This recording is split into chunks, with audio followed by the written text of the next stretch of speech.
Enough with the may I meet you. We don't need that. A lot of fun things to work on.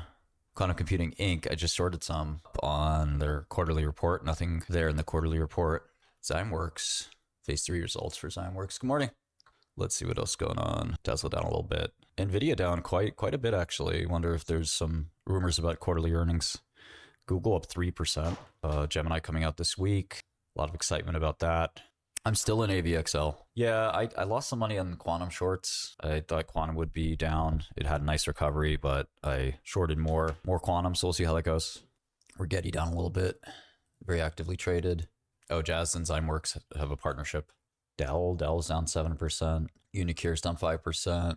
How about MicroStrategy? What a crazy story. You know, Saylor buying Bitcoin throughout the whole thing. Bitcoin now at 94,000. Levels we haven't seen in a while. Market's looking very shaky. I'm very bearish. Palantir down 2%. Palantir's back to attractive levels. The label is fine for Levitus, I think. Yeah. QUBT does have cash. That's why I've been reluctant to short it. But on this pop, why not? AVXL will raise money. They have the ability to do that. Every company has. Biotech is kind of one of these spaces that you just can't kill a biotech. You can always reverse merge. You can always do something. I wouldn't worry about delisting and stuff like that. Just try to get the bulk of your trade, make some money and move on. That's my advice. In biotech, don't overstay your welcome. Try to get, I'm still short when they delisted. You know, when I hear guys say that, I don't like it. It's not my style. If that's what you want to do, great. But you're potentially you're potentially going to be in a place where you regret. You know, if there's some comeback, a BS press release is all it takes. Yeah, I read the Aronson. I mean, like I said, he's a family friend. So liquidity briefly went to 600K. I don't know why. I still don't know why. Anybody know why? Must be miscalculating it or something. Maybe that'll come back and normalize because it's a very bizarre P&L. I bought these capper puts by accident. They get roasted on these capper puts. I thought they were AVXL puts. I was sitting there buying when I thought they were AVXL puts. That's how you know when you don't have any sleep, that's what happens. I actually think ABVX is going to go up more. I don't think it's frothy at all. Yeah, quantum's down again after I had a pretty big position expecting a dump on Friday. Got the dump pre-market, couldn't cover enough pre-market.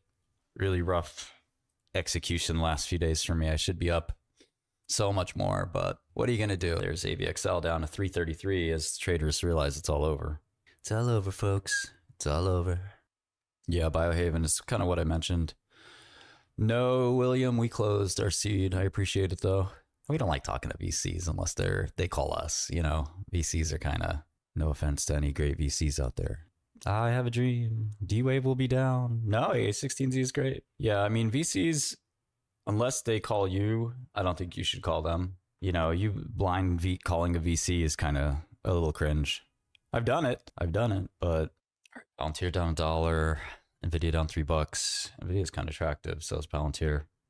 Quantum's all over the place. D-Wave's down, but IonQ is sort of flat. QUBT picking up after selling off a little bit, still down from the early open, or from pre-open, I'd say. Rigetti down a little bit. BBAI down. We were short that clown show. CoreWeave. CoreWeave is really interesting. What to do with CoreWeave here is kind of a fascinating situation because you have the debt market telling you something's wrong. And yeah, the equity market telling you everything's fine. We're on a relative basis here. And that's just something that, is hard to reconcile. So, I would say that's telling you to short it. But, it's a very dicey situation, very easily could gap up on you. It's not like some simple thing to get through. Pretty complicated situation there at CoreWeave. Bitcoin bouncing. BTQ reported no revenue in Q3. $0 of revenue. Google up on the Berkshire, I guess, acquisition of shares. Gemini also coming very soon here. Supposedly Gemini quite good. Blue Owl, maybe with some liquidity difficulties, allegedly, but I don't follow that space that closely. AVXL is, the news is out. There's no more news. I mean, they're going to formalize the rejection, but they got rejected. That's it. It's over. Yeah, Blue Owl stopping redemptions. A little like when Bear did that. Remember when Bear did that? I think the Sarepta label is good news. I mean, it's a lot of bearishness out there. You know, maybe the market will climb a wall of worry. I don't know, but I think IonQ has a long way to fall. For example, Palantir is a good product, a good team, good moat. Yeah, all that. I mean, Palantir will be fine. But stocks and companies are two different things. All right, we'll look at some stocks in a second. I'm just trying to get this trade off here. Yeah, I don't think Quantum's going to hold a rally. But I don't know, obviously. All eyes on Nvidia this week. I think Nvidia's in good shape, but it may not matter. The mood of the market has turned very somber. Do you guys feel that? Do you feel that as well? I get this sense that good news is not going to be perceived well. Even good news is going to be bad. The market's kind of, I think, doing a pretty big shift. Part of it is we just have such huge returns over the last 3 years that it'd be very hard for the market to continue on this tear. Multiples would keep having to expand, and they're already at kind of the breaking point of what you would normally pay for cash flow streams. So I feel like there's just a really dark sense of darkness that's starting to, you know, when you see the clouds moving in, you know, you can kind of just see it. I think that's what's going on. And that means that we're going to sell good news, and bad news are going to really sell, but even good news is going to get sold. That's kind of the way I think it's all going to go down. But again, you know, that started to happen in 2007, and it took until 2008 for things to really go crazy. But you're starting to see some warning signs again. I think all eyes on CoreWeave to some extent. You know, if CoreWeave has a, you know, I think they have the cash flow. I mean, I don't see any issues, but we could do a bit of a liquidity analysis in CoreWeave and sort of see what maybe we should start with that and sort of see what we're doing here. That'd be fun. It's not something that, you know, we tend to do, but it's actually pretty important in this environment. Meanwhile, I'm trying to buy these options and I'm weakening again. Can't hold this rally. Feels like the quants may be giving up on quantum, which has largely been their support. It's the machines that are long that factor, big factor, frontier tech. That factor cannot succeed in a down market. In fact, that's the last factor you want. So it feels like now is the time to go mega short OKLO, mega short quantum. You know, that factor is really spooky. It's overbought. It's been a great factor for a long time, but it's paradoxically a good factor, even though the market had been up for so long. But now you got to expect that factor to come in pretty hard. Modern finance, we trade factors, not stocks. Madrigal has been around a while for me. No new. And one of these stocks that I've been pushing, but not that hard. It's obviously been a big winner. I'm trying to buy these super. Well, I shouldn't even say what I'm trying to buy until I've bought it. There we go. I'm trying to buy some like really out of the money calls on a company that I think could get taken over. The problem with that is if they get taken over, you get the call from the SEC immediately. But this CDO was on some show where he was like, yeah, we're getting a lot of calls from big pharma, so maybe we'll get, you know, then he kind of backtracked. And it was like, oh, you're getting taken over. And take a wild guess what company we're talking about here. But if they get taken over for, you know, $200 or something like that, I want the calls that pay me, you know, an insane amount. Some real out of the money, those real out of the money ones, you know. Company is Abivax, fairly obviously there. But yeah, if Abivax gets paid, if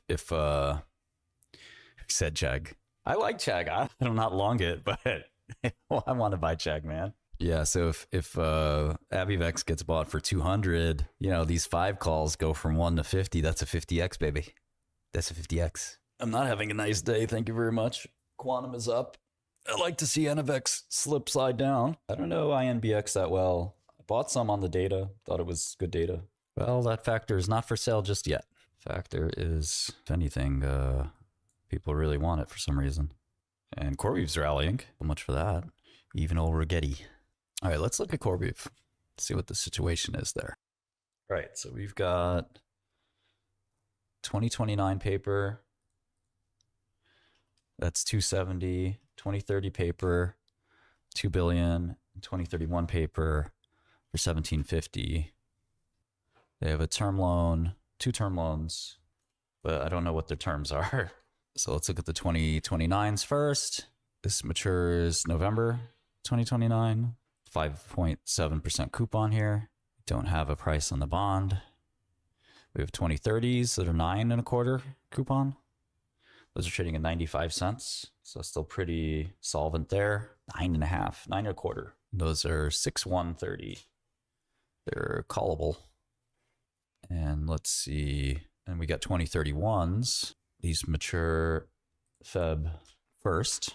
They're 9% paper. And they are trading for 93 cents. 93 cents is a little ugly. That is a little worrisome. So we're just going to look at some other things. 1 second. Try to place some other trades here too. I am not trading SAP, no. Biohaven, you know, the CEO and other people on the board. Looks like they've took down a bunch of the stock in the secondary. The worst is over for those guys. But we'll see. Innovis is such a fake company. If their market cap was any bigger, I would short it, but it's like 80 mil market cap, so nothing to short. And SanDisk up 10%. Remarkable. Micron up 5%. Storage is in vogue. I don't know much about Pally, to be honest. This market's wild. You know, you've got $2 moves in stocks that are just back and forth. All right, let's see if CoreWeave can cover their obligations. That's the big key here. We're going to look at the 2029 paper, which is it's a very small amount. It's only 270 million. So that's almost certainly going to be fine. But then the 2030 paper and the 2031 paper is pretty tricky. You got 3 billion there. But on cash flow from operations, they delivered 1.7 that quarter. So, you know, it would seem that, you know, 3.7 should be doable. But the big but here, the Kim Kardashian here is, what does the data center look like, you know, years from now? Now, at the same time, like, some of these contracts are pretty much guaranteed contracts, right? But, you know, we just have to think about kind of, EQ is this little tiny, is kind of like a mini Abivax, but I don't really know much about it. I just bought a tiny amount just because the guy who found Abivax bought it too. So it's really not that important to me. It's some penny stock. Okay, so we just sort of have to think about, what does cash flow look like for these guys next quarter, and depreciation here. There's something funky here. Let's look at the cash flow statement. So CoreWeave took in a bunch of cash for deferred revenue, which if you strip that out, they actually weren't, they haven't been that profitable this year so far. It's kind of scary. It's a really tricky thing to model. Kind of an accounting nightmare, to be honest, but we should go through it just because it's a good exercise. For anyone trying to study financial statements, I would definitely try to model CoreWeave. You know, you don't have that much information because it's kind of a new publicly traded company. But like, if you really want a good workout, sometimes you want to go to the gym and work out and get stronger. This is the same thing here. You know, try to go through CoreWeave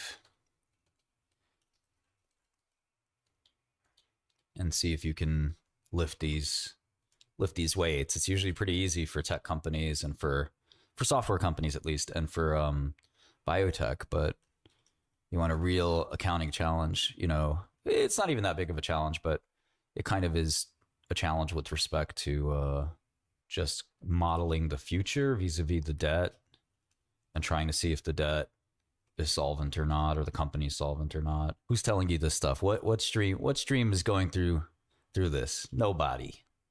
They don't know how. They never worked on Wall Street. Why are you watching these people? Why would you do that? It's so stupid.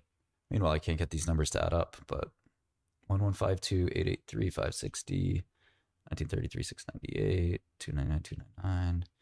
What is that one? That is current. Okay, add the restricted cash up here. 4527. There we go. Do I have any books about accounting? We go to college. I think Ben Graham wrote a book about financial statements. Can't be sure. I'm not Mr. Forensic Accounting either, by the way. I mean, but I know enough to do this. So just, you know, first things first, you build up all the statements, which, you know, again, I've sort of avoided because CoreWeave has this, like, you know, they weren't public. So it's hard to add everything up. CPA. Yeah, you don't need to be CPA. That CPA is like, you know, you learn audit and controls and stuff like that. That's good if you want to be a CFO, but maybe not so good if you want to do financial statement analysis. See if they filed. I think they have one more 10Q, thank God. Otherwise, we'd have to guess from S3s. But yeah, the solvency risk of CoreWeave is what we're trying to figure out here. And, you know, one key question is like, can their customers kill their contracts, you know, overnight? Is there any way they can get out of them? Now, we don't have their contracts, I don't think. So we're just going to have to read financial statements and see, is there some out who wants to buy some CDS? All right, we can do a full cash flow statement for the first quarter. And what we're really trying to focus on here is the depreciation. That's kind of the key question in my eyes. And then also working capital. I think working capital is pretty atrocious for them. And I'm actually going to do something I don't usually do, which is actually spell out all the working capital items instead of consolidating them. Yeah, I think most of this is going to hinge on whether or not their customers can, you know, have any option at all to cancel. That's kind of where it all boils down. So yeah, you know, they generated 61 million in cash flow from operations, bought 1.5 billion of chips, nevertheless. So it's good. How much money do we make this quarter? 61 million? Okay, yeah, I want to buy 1.4 billion of chips. What? That sounds smart. You just don't see the vision. So they had this big cash flow quarter in Q3, but where's the cash flow coming from? That's what we're trying to figure out. You got 630 from DNA, which is fine. We like DNA. We like to add that back, right? No problem.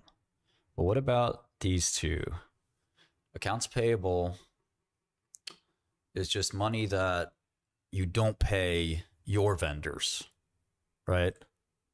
So I think that's, you know, if you're growing, this would apply. Deferred revenue is money you receive from your customers, but you still owe them the product. So deferred revenue is kind of a tricky one to book. So we're trying to figure out what the true margin on the business is. And we could do that with the income statement, right? Deferred revenue is not good if you're counting it in cash flow because it's not really cash flow. You want deferred revenue, but that's in backlog as well. So if we try to just do net income plus DNA, we do net income plus DNA, we get cash flow that's a lot more modest, you know, 150, 300, 400, you know, and I think this is probably the right way to do it. Maybe with SBC, try that. Because stock-based comp is obviously not cash as well. So give them credit for that too. If I'm a lender, you know, I'm okay with that. So, you know, that's a little bit better. That's 330, 450, 500. Here's gross margin with depreciation added back is more like 60%, which is pretty good. I don't know if, yeah, I think we stick with the income statement. I don't know what the next quarters will bring too. That's a really important question. But I took this number, the 64%, the margin there.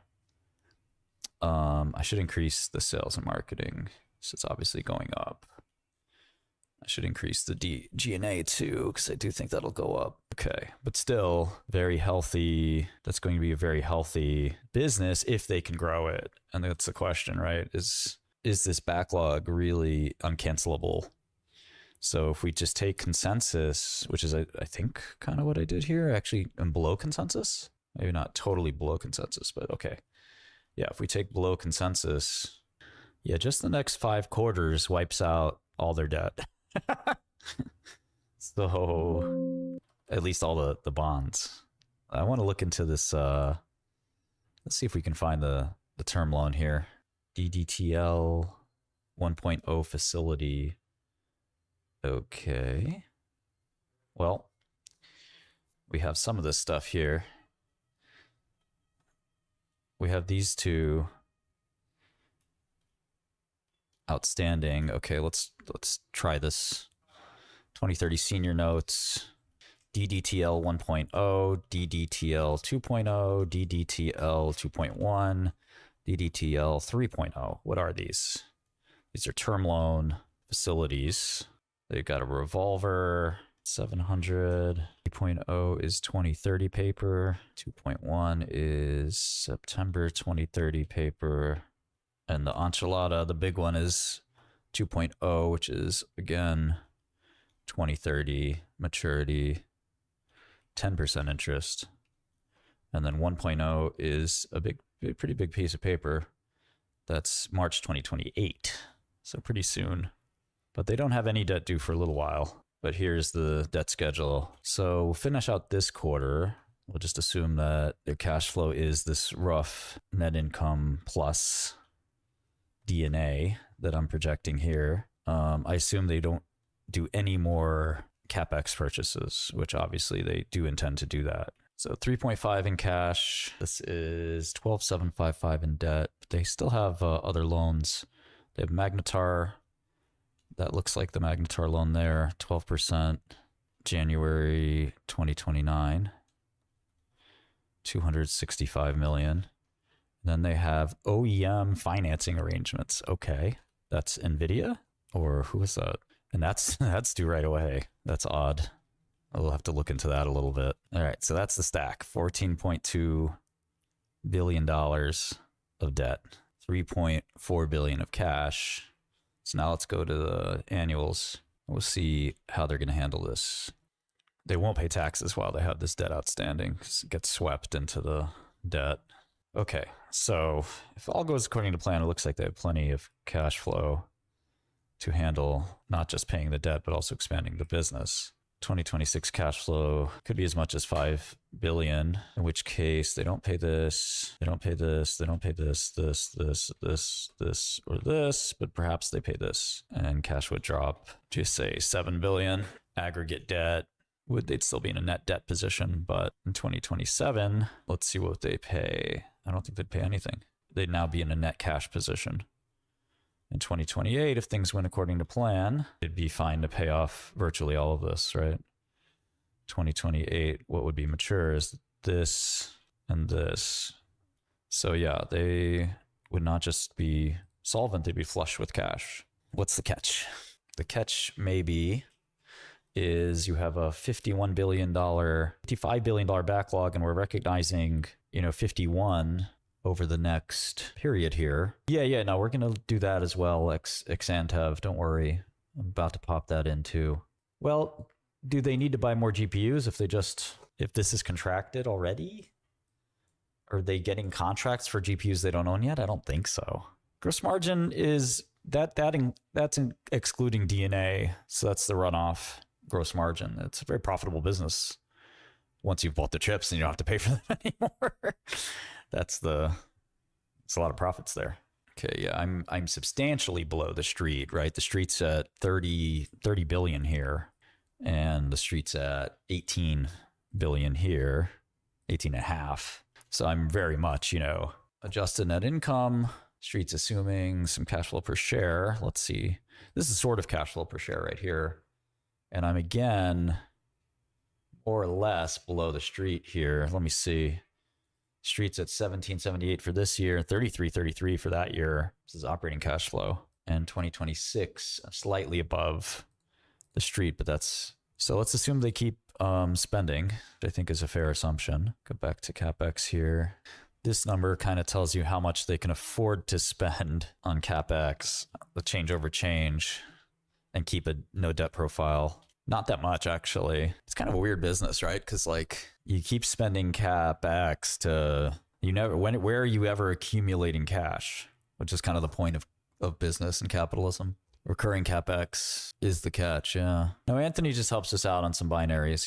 He's not an employee here or anything. In fact, if they just kind of, I don't know, if they just assume, because like you would think the capex is going to have to go up if they want to keep sort of servicing marquee clients, but let's assume it stays flat, which I don't think would be good. You know, you'd have $6 billion in cash at the end of 2028. Net cash.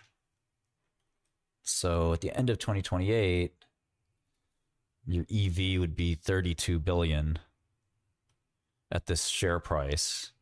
What's your true, if I change this back to a 20, what's normal margins? 24%. Debt's retired. Maybe you start paying taxes. Say 3 billion. So you're trading it, say 10 times 2028. Got to stay away from this company, man. What a quagmire. Don't forget the PP&E is an asset too. Even though it's depreciating, you know, owning chips is worth something. You got to look at one question is looking at the covenants in the contract. Can customers cancel? Will margins drop on new contracts? We don't know what the margin profile of new contracts is. It could be much lower. So consider that. Yeah, we just don't know what the margin profile is. So many unknowns. And when you have debt, it's pretty unforgiving, but it doesn't look like they're going to have a solvency problem. You know, my hope is that I could find some solvency problem and then just short the stock and not have to worry about it. But it's more work now, you know, looking into contracts, looking into margin profile, the new contracts. You're not going to know until those contracts start rolling on. But, you know, so far they've been doing fine. I think Nvidia might buy out one of the neoclouds for sure.